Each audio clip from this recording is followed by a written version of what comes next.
اسی لیے تو کتے تمہیں ڈرا رہے ہیں. کیا اشارہ ہے. جب تک تم کتوں سے نہیں ڈرتے تھے بہادر تھے, کتوں میں ہمت نہیں تھی تمہیں ڈرانے کی.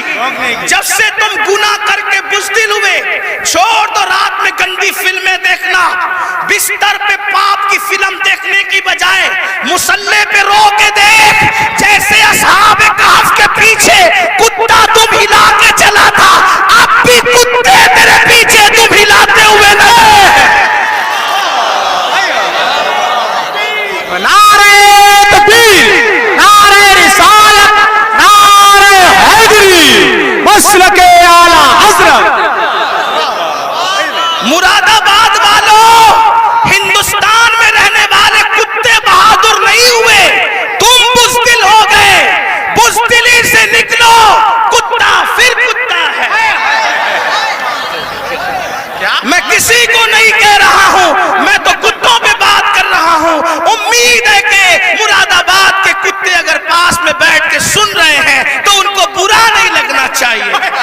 رامپور کے کتے اگر یہاں کہیں سن, ان کو برا نہیں لگنا چاہیے. جب وہ چند جوان, توجہ کریں کتے تم پیچھے کیسے ہلاتے ہیں, چند جوان, پاکیزہ جوان, متقی جوان, پرہیزگار جوان جب اپنا ایمان بچانے کے لیے دقیانوس کے خوف سے گھر سے نکلے تو وہ چپکے سے رات کو نکلے تو پیچھے کتا بھی ہو گیا. ان جوانوں کو خوف ہوا, کتوں کا کام بھونکنا ہے, اگر اس نے بھونک دیا بھونکے گا یہ, پکڑائے گا ہمیں. اس جوان نے پتھر اٹھایا, کتے کی طرف مارا, کتے نے پیچھے کے پیر پہ کھڑے ہو کے آگے کے پیروں کو ہاتھ کی شکل دی اور اللہ سے کہا مجھے زبان دے تاکہ تیرے وفاداروں سے میں بات کر سکوں. اور پھر کتے کو اللہ نے زبان دی تو کتا بول پڑا, او اللہ والے تجھے خوف ہے کہ میں بھونکوں گا, ہم کتے ہیں مگر پتا ہے کس پر بھونکنا چاہیے کس پر نہیں. نعرہ تکبیر, نعرہ رسالت, نعرہ حیدری, فیضان غوث اعظم, مسلک اعلی حضرت. اور یہ بات میں کسی کو طنز نہیں کر رہا ہوں, ہمارے قرآن میں لکھا ہے. اور پھر وہ کتا وفادار بن کے دھوم ملا کے پیچھے پیچھے چلا, لیکن کتا تھا, کتوں کی برادری کا تھا, مگر مسلمان کا وفادار کیا ہوا, خدا نے اس کے لیے بھی جنت کا اعلان کر دیا. پتا چلا تو کتنا قیمتی ہے مسلمان, تو اللہ کا وفادار بن, کتے تیرے وفادار. یعنی اگر تو گناہ چھوڑ دے کتے تجھ پہ بھونکیں گے بھی نہیں. کتے نہیں بھونکیں گے تجھ پہ اگر تو سارا مسئلہ گناہ کا ہے. ہنسنے کی بات نہیں, گناہ چھوڑو پھر دیکھو زمین تمہاری فرما بردار ہوگی. بات دور نکل گئی, عرض کر رہا تھا ایک ایسا وفادار تھا ملک ملت کا جسے فخر ہے ملک کو ملت کو, اس کو دنیا ٹیپو فتح علی کہتی ہے, جسے ہم ٹیپو سلطان کہتے ہیں. بڑا بہادر تھا, جب تک کہ وہ رہا ہمت نہ تھی بزدلوں کی کہہ سکے کہ ہمارا ہے ہندوستان. اسے شہید کر دیا گیا, اس کے بعد کہا ہمارا ہے ہندوستان. تو ایک بات جو کہنے چلا تھا یہ کہ حلال سے وفا پیدا ہوتی ہے, ماں باپ کی, حرام سے نہیں. میں نے سن لے, اللہ اکبر. انگریزوں نے ٹیپو فتح علی سلطان سے کہا ڈیل کرنی ہے, کسی معتمد کو بھیجو, بات کریں گے. سلطان کو لگا میرے بھائی سے بڑھ کر میرا معتمد کون ہو سکتا ہے. سلطان نے اپنے چھوٹے بھائی کو بھیجا, جاؤ انگریزوں سے بات کر کے آؤ, انگریزوں سے گفتگو کر کے آؤ, معاملات طے کر کے آؤ. بہنوں کی خاص توجہ, اللہ اکبر. چھوٹا بھائی گیا, جانے کے بعد دیر ہو گئی تو قریبی ندیموں نے, قریبی دوستوں نے سلطان کے کان میں کچھ بات کہی. سلطان کھڑے ہوئے, غصے میں آئے, حالت غصے میں ٹہلنے لگے.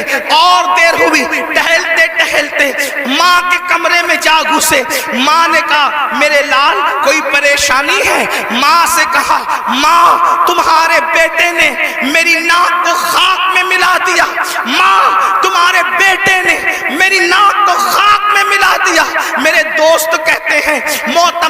سمجھ کر بھائی کو ڈیل کے لیے بھیجا تھا, بات کرنے کے لیے بھیجا تھا, لیکن وہ انگریزوں سے ہاتھ ملا گیا. ماں بیٹھی تھی, کھڑی ہو گئی. ماں ہوتی ہے, ماں ہوتی ہے. میں قوم کی ان بیٹیوں سے کہنا چاہتا ہوں, اللہ اکبر, عورتیں لال قلعہ نہیں بنا سکتی, لیکن لال قلعہ بنانے والا سپوت کسی عورت کا ہی پروردہ ہوا کرتا ہے. عورتیں فاتح بدر و حنین نہیں ہو سکتی, لیکن فاتح بدر و حنین کسی عورت ہی کا تیار کرتا ہوتا ہے. اللہ اکبر. عورت فاتح خیبر نہیں ہوتی, لیکن فاتح خیبر کو جنم دینے والی کوئی عورت ہی ہوا کرتی ہے. تو عورت نے بڑے بڑے انقلابیوں کو پیدا کیا. اگر عورت سچی ہے, دیندار ہے, عاشق رسول ہے, اللہ رسول کی وفادار ہے, اللہ اکبر, ماں ہوتی ہے. سلطان ٹیپو فتح علی کے جملے نشتر کی طرح ماں کے دل میں چپ گئے. ماں اٹھ کے کھڑی ہوئی, کہا سلطان تیرے منہ میں زبان روک اور گستاخی کی جرات نہ کرنا. تو نے کہہ کیسے دیا کہ میرا بیٹا ملک و ملت کا غدار ہے. سن لے, نہ تو غدار ہو سکتا ہے, نہ وہ غدار ہو سکتا ہے. تاخیر کسی وجہ سے ہو رہی ہوگی, میرے دودھ کی وفا پر سوالیہ نشان کھڑا مت کر. میرا کوئی بیٹا ملک ملت کا غدار نہیں ہو سکتا. تھوڑی دیر گزری تھی کہ بھائی آیا اور بہت خوشخبری لے کر آیا. سلطان جب سارے معاملات نپٹ گئے تو ماں کے قدم پکڑ کر معافی کے طلبگار ہونے کے بعد کہا, امی میں جیسا مرد متزلزل ہو گیا بہادر, تمہیں اتنا یقین کیسے تھا ماں کہ تیرا بیٹا غدار نہیں ہو سکتا, وفادار ہوگا. تب ماں نے کہا تھا, بیٹا مجھے اپنے آپ پر نہیں رسول اللہ کی نسبت پر یقین ہے. جب میں نے تجھے اور تیرے بھائی کو دودھ پلایا تو کبھی بغیر وضو دودھ نہیں پلایا. ہمیشہ میں نے با وضو مدینے کے تاجدار پر درود پڑھتے ہوئے دودھ پلایا ہے. یہ وضو اور درود کی برکت ہے کہ میری کوئی اولاد ملک ملت کی کبھی غدار نہیں ہو سکتی. سود کا پیسہ کما کر بچوں کو حرام کھلا کر چاہتے ہو تمہارا بیٹا فتح علی بنے, یاد رکھنا یہ بہنیں ہیں, سیریل دیکھتے ہوئے بچے کو دودھ پلائے گی, زنا کے مناظر دیکھتے ہوئے دودھ پلائے گی, گندے گانے سنتے ہوئے دودھ پلائے گی. ان کی گود میں صلاح الدین جو بھی پیدا ہوگا ہرگز نہیں. ڈاکو, لٹیرے, بے غیرت, بے حیا, جتنی گندگی کے ٹائٹل ہے تمہاری کوکھ سے جنم لیں گے. کیوں؟ اس لیے کہ تمہاری گود میں مریم کا تقدس نہیں, تمہاری گود میں سیدہ فاطمہ الزہرا کی حیا نہیں, تمہاری گود میں عائشہ صدیقہ کی پاکیزگی نہیں. کتنی گندگی کرو گے؟ کم سے کم مسلمان ہونے کا تو خیال کر لو, کم سے کم آخرت کا خیال کر لو. بات سمیٹتے ہوئے عرض کروں, آپ دیکھیں تو صحیح, اندازہ تو کریں. 8 دن سے مسلمانوں کی جو شریف اور دل میں درد رکھنے والا مسلمان ہے, ان کی آنکھوں سے آنسو نہیں خشک ہو رہے ہیں. علماء قنوت نازلہ پڑھنے کی گزارشات کر رہے ہیں. قبلہ اول بیت المقدس کا کیا حال, فلسطین کی سرزمین پر مسلمانوں کی پوزیشن. ہم سے زیادہ انٹرنیٹ کا استعمال آپ کرتے, ہم سے زیادہ یوٹیوب فیس بک استعمال آپ کرتے ہو. دیکھو ان کے گھروں کا حال, غور کرو, سوچو, توجہ کرو. نہیں دیکھی وہ کلپیں, ایک ماں کے 2 بچے, دونوں شہید ہو گئے, اس کی گود اجڑ گئی. میں یہاں جو مائیں اور بہنیں موجود ہیں ان سے کہنا چاہتا ہوں, کسی ماں کی گود کا درد ایک عورت سے زیادہ کون محسوس کر سکتا ہے. لیکن ہم کیا کر رہے ہیں پتہ ہے, ہم اتنا بڑا کارنامہ انجام دے رہے ہیں اس میں, فلسطین کے مسلمانوں کے اس میں, کہ جو ویڈیو اور جو کلپیں اور فوٹوز آ رہے ہیں بس ایک دوسرے کو گروپ میں شیئر کر رہے ہیں, دیکھو یہ ہو رہا ہے, یہ ہو رہا ہے. ان کے لیے کیا گیا, ان کے دکھ میں کہاں شریک ہو تم, بتاؤ. اللہ کے رسول صلی اللہ علیہ وسلم نے فرمایا, مومن ایک جسم کی طرح ہوتا ہے. جسم کے کسی بھی حصے کو تکلیف پہنچے پورا جسم تڑپے گا. آنکھ میں اگر کچرا چلا جائے آنکھ روئے گی, دماغ مشورہ دے گا, ہاتھ حرکت کرے گا, پلان بنے گا, کچرا نکالا جائے گا. کوئی یہ کہے گا کہ نہیں، ہاتھ یہ نہیں کہے گا کہ مجھے تکلیف نہیں ہے میں کچھ نہیں کروں گا، دماغ کہے گا کہ مجھے کوئی پرابلم نہیں ہے میں کچھ نہیں کروں گا، مجھے کیا، میں تو نہیں، جب تک جسم میں جان ہے کوئی تک گزرو، پیر درد کر رہا ہے، آنکھ رو رہی ہے، دل دھڑک رہا ہے، حالانکہ آنکھ اور پیر میں کتنا فاصلہ ہے، ہاتھ بے چین ہو رہا ہے، دل کی دھڑکنیں تیز ہو رہی ہے، کب تک؟ جب تک جسم میں جان ہے، لیکن جان نکل گئی پھر اس کو مارو کاٹو کچھ بھی کرو، کوئی تکلیف ہوگی کوئی درد ہوگا نہیں ہوگا۔ تو جب تک مسلمانوں میں ایمان ہے کسی بھی مسلمان کو دنیا کے خطے میں تکلیف پہنچے گی وہ تڑپے گا، وہ بے چین ہوگا، وہ بلبلائے گا، وہ بلکے گا۔ آپ سے پوچھتا ہوں کیا دکھ میں شریک ہوئے؟ ہاتھ مت اٹھانا، لیکن اپنے آپ میں ڈوب کر سوچو کتنے مسلمان ہیں جنہوں نے فلسطینی مسلمانوں کے لیے اللہ کی بارگاہ میں رو رو کر دعا کی۔ جو قوم اتنی خود غرض ہو کہ وہ اپنے پڑوس میں رہنے والے بھائی کے دکھ پر نہیں روتا، وہ فلسطینیوں کے دکھ پہ کیا روئے گا؟ ان سے کوئی تمہارا رشتہ نہیں ہے؟ جن کی گود خالی ہو گئی، جن کے گھر ویران ہو گئے، آبادیاں قبرستانوں میں تبدیل ہو گئی، سوچو ان کے گھر کی چھت بھی ختم ہے، وہ بغیر چھت کے زندگی گزارے، جوان عورتیں بیوہ ہو گئی ہیں، لاشیں اتنی لاشیں ہیں کہ پہچان نہیں ہو رہی ہے، دفن کرنے کے لیے جگہ کا معاملہ، کفن کا معاملہ۔ ایک لیڈیز کی 1 منٹ کی کلپ میرے کان میں آئی، میں پوری سن نہ سکا، تڑپ گیا۔ وہ کہہ رہی تھی انگلش میں کہ ہمارے چھوٹے چھوٹے فلسطینی بچے اب اپنے ہاتھوں پر نام لکھ رہے ہیں، اور اپنے ہاتھوں پر اس لیے نام لکھ رہے ہیں کہ ان کو ایسا لگتا ہے پتہ نہیں ظالم اسرائیل کی طرف سے کب بم برس جائے اور ہم مر جائیں تو نام ہاتھ پہ لکھ دے تاکہ ہمارے گھر والے اسی نام کی وجہ سے ہمیں پہچان سکیں۔ کوئی تعلق نہیں ان سے آپ کا۔ آج بھی مسلمان مسجد کو ویران کرتا رہے گا، آج بھی زنا کی فلم دیکھو گے تم، آج بھی چہرے سے داڑھی مڈا کر گٹر میں پھینکو گے تم۔ برا مت ماننا، وہ جس بہن کے دونوں بچے اس کی گود میں شہید ہو گئے، اگر اس بہن کی بجائے آپ کی بہن ہوتی تو بھی آج آپ ایسے ہی گناہ کرتے۔ اللہ ان کی چھتیں جو برباد ہو گئی، اللہ نہ کرے، اللہ تمہیں وہ دن کبھی نہ دکھائے، فقیر کی دعا ہے، اگر ان کی جگہ تمہارے بھی چھتیں ختم ہو جاتی تو تم ایسے ہی دھینگا مستی کرتے، ایسے ہی عیش و عشرت کرتے۔ کوئی تعلق نہیں ان سے، رشتہ بس اتنا ہی کہ وہ کلپیں بانٹتے پھرو گروپ پر۔ ارے کم سے کم یہ تو سوچا ہوتا کہ ہزاروں کلومیٹر دور ہم ہیں، ان کی کوئی مدد نہیں کر سکتے۔ میں تو پورے ہندوستان میں لوگوں کو، نوجوانوں کو کہہ رہا ہوں، جنگ فلسطین میں ہو رہی ہے، اس جنگ کو لے کر ہندوستان کا ماحول خراب کرنے کی کوئی کوشش نہ کرے، اپنے ملک میں امن رکھو، روڈ پہ نکل کر غلط نعرہ نہیں لگانا، حالات خراب نہیں ہونا چاہیے۔ کیا مدد کر سکتے ہو؟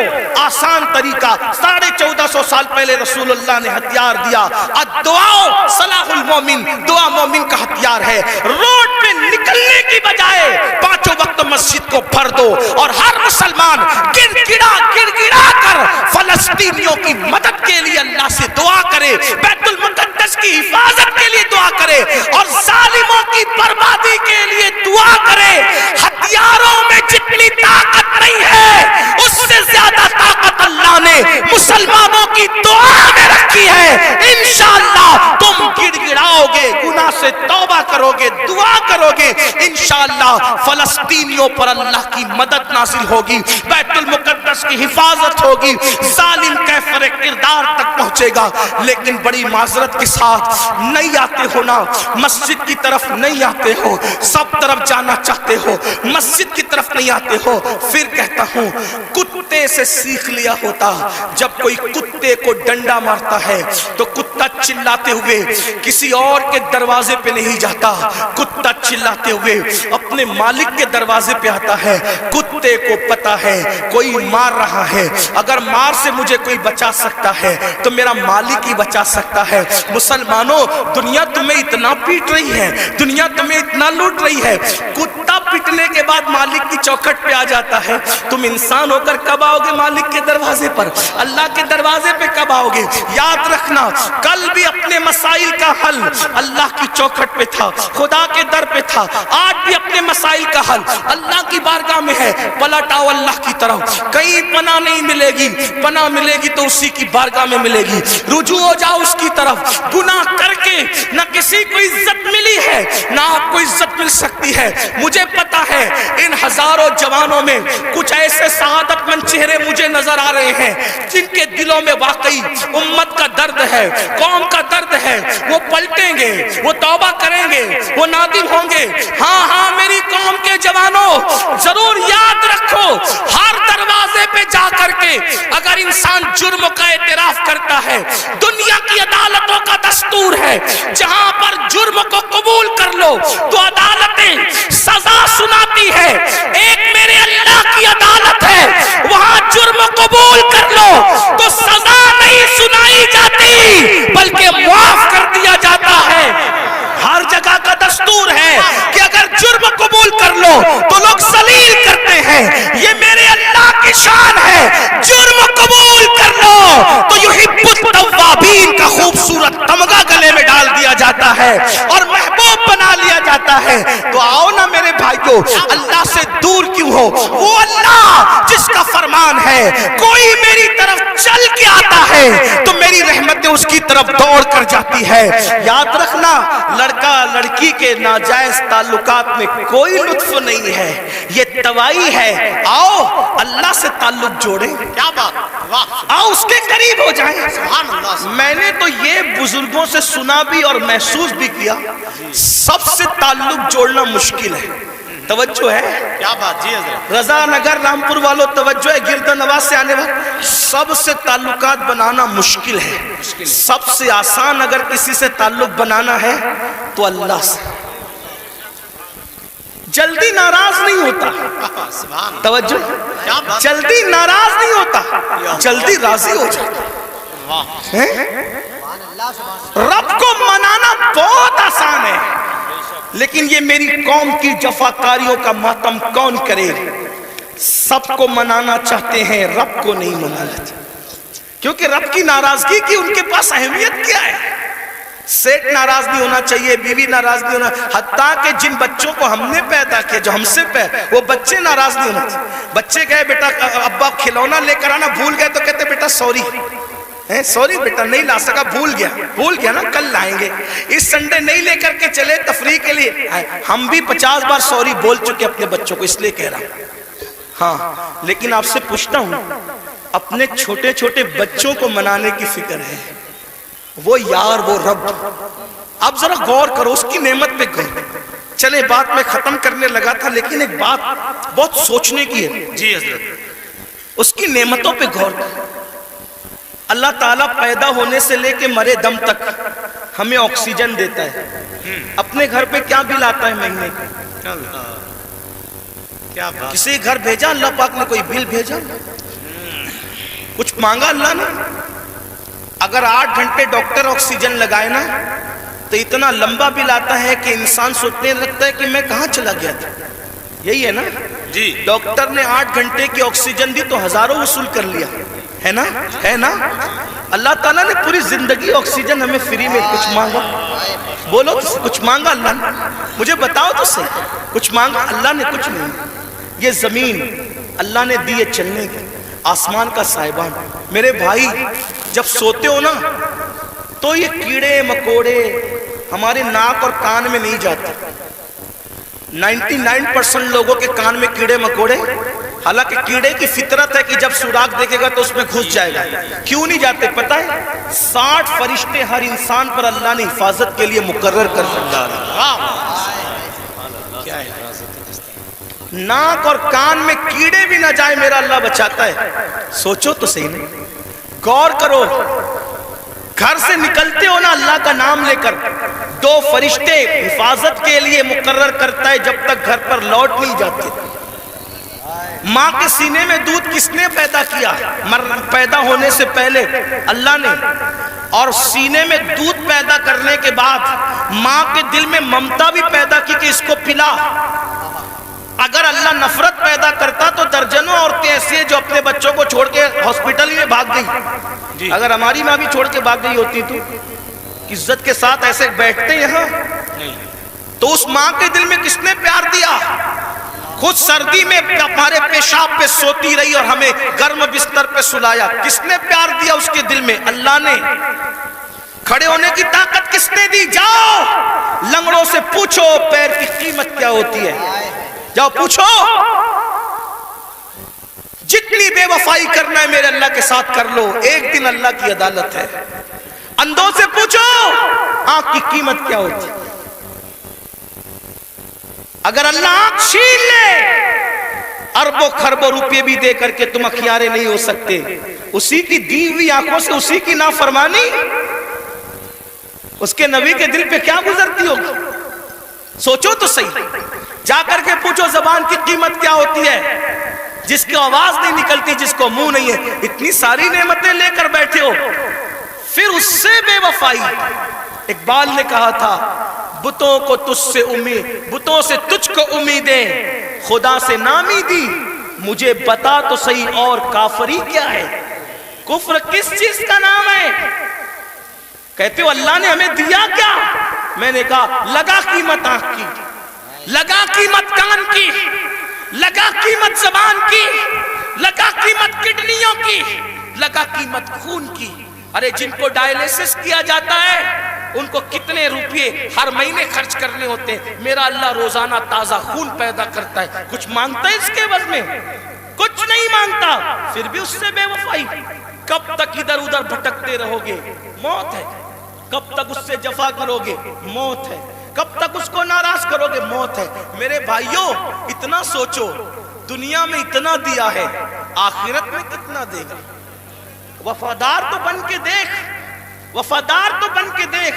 سب کے لیے روئے ہونا، کبھی میرے اللہ کے لیے بھی رو کے دیکھ. سب سے دوستی کا ہاتھ بڑھایا نا، کبھی اس کے بھی دوستی کا ہاتھ اس سے بھی بڑھا کے دیکھو. کبھی ادھر بھی قریب آ کر دیکھو.